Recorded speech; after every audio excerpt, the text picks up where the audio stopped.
निःशुल्क रूप से मिलनी चाहिए। क्योंकि एक बार को आप सोचिए, आखिर उस बच्चे की गलती क्या होती है जो एक गरीब घर में पैदा होता है और उसको बेहतर शिक्षा से वंचित होना पड़ता है। शिक्षा के सामने एक पैसे की दीवार खड़ी है, जो जितनी ऊंची दीवार लांघ सकता है, जो जितना अधिक पैसा शिक्षा पे खर्च कर सकता है, वो उतनी बेहतर शिक्षा पा सकता है। लेकिन अगर एक देश एक है, लोकतांत्रिक देश है, तो शिक्षा भी सबको एक समान रूप से तो मिलनी ही चाहिए।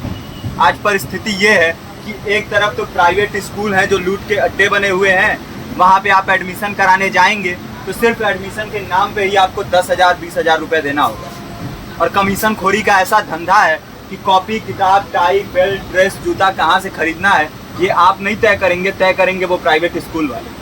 यानी आम लोगों की मेहनत की आखिरी कौड़ी उनके जेब से वसूल लेना चाहते हैं। और दूसरी तरफ सरकारी स्कूलों में न तो पर्याप्त टीचर हैं, न पर्याप्त बिल्डिंगें हैं।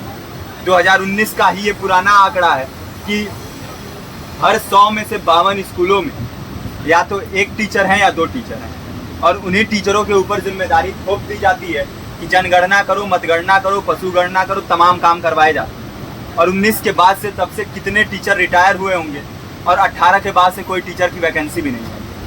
आप खुद भी सोच सकते हैं ये परिस्थिति और कितनी बिगड़ी हो। इसीलिए हम लोग ये मांग उठा रहे हैं, चाहे कोई राष्ट्रपति का बच्चा हो या किसी मजदूर का, सबको शिक्षा एक समान मिलनी चाहिए और निःशुल्क रूप से मिलनी चाहिए। प्रेमचंद ने अपने दौर में भी कहा था कि एक सभ्य समाज में ऊंची से ऊंची तालीम मुफ्त होनी चाहिए और इसका पूरा खर्च गवर्नमेंट को उठाना चाहिए। क्योंकि हमारे देश को फौज से ज़्यादा आवश्यकता तालीम की है। और शिक्षा से जुड़ता हुआ ही दूसरा मुद्दा हम लोग उठा रहे हैं।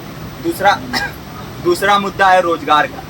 रोजगार की परिस्थिति ये है कि आज सरकारी सेक्टर हो या प्राइवेट, सब कुछ ठेका संविदा के हवाले किया जा रहा है। परमानेंट नौकरियां लगातार घटाई जा रही हैं। इसी रेलवे में 1995 के आसपास लगभग 18.5 लाख कर्मचारी काम करते थे, लेकिन आज उनकी संख्या 12 लाख थी।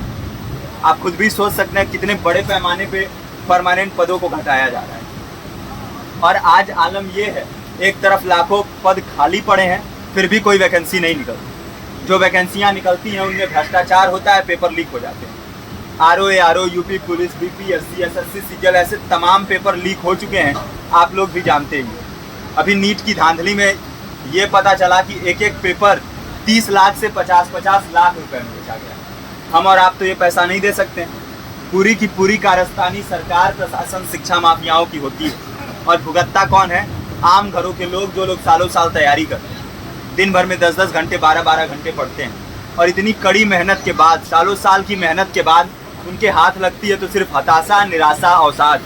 बहुत से छात्र नौजवान जो इस बेबसी में, इस डिप्रेशन में नहीं जी पाते, आत्महत्या तक के कदम उठा लेते हैं। लेकिन ये देश की विडंबना है कि टीवी चैनल, अखबार, मीडिया, नेता, मंत्रियों के लिए कहीं ये कोई मुद्दा नहीं है।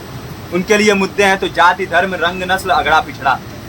आज जब पूरी परिस्थिति इतनी भयावह है तो ये जरूरी है कि लोगों के बीच में जाया जाए, लोगों को संगठित किया जाए और एकजुट किया जाए। क्योंकि आज अगर अपने मुद्दों पर बोलेंगे नहीं तो कल को ये परिस्थिति और बिगड़ेगी। हो सकता है ले दे के अपनी जिंदगी तो हम लोग काट ले जाएं, लेकिन आने वाली पीढ़ियों को क्या भविष्य दे के जाएंगे, ये भी सोचने वाली बात है। हमारे साथी ने आपको पर्चा दिया है, पर्चा आप तक पहुंच गया है। पर्चे में और भी बातें हैं, इसको पूरा विस्तार से पढ़िए। पर्चे में हमारा नंबर है, संपर्क कीजिए। फेसबुक का, इंस्टाग्राम का लिंक है, आप वहाँ पे जाएंगे तो आपको पता भी चलते रहेगा कि लगातार किन किन माध्यमों से हम इस अभियान को चला रहे हैं। नुक्कड़ नाटक, संगीत, शिक्षा सहायता मंडल, लाइब्रेरी, तमाम माध्यमों से इस अभियान को चला रहे हैं और कोशिश कर रहे हैं कि बड़े से बड़े पैमाने पर हर जगह पे लोगों को संगठित किया जाए और एकजुट किया जाए। आपके बीच भी आए हैं आपका साथ और सहयोग दें। साथ इस रूप में कि आप भी हमारे इस कारवां और इस मुहिम से जुड़िए।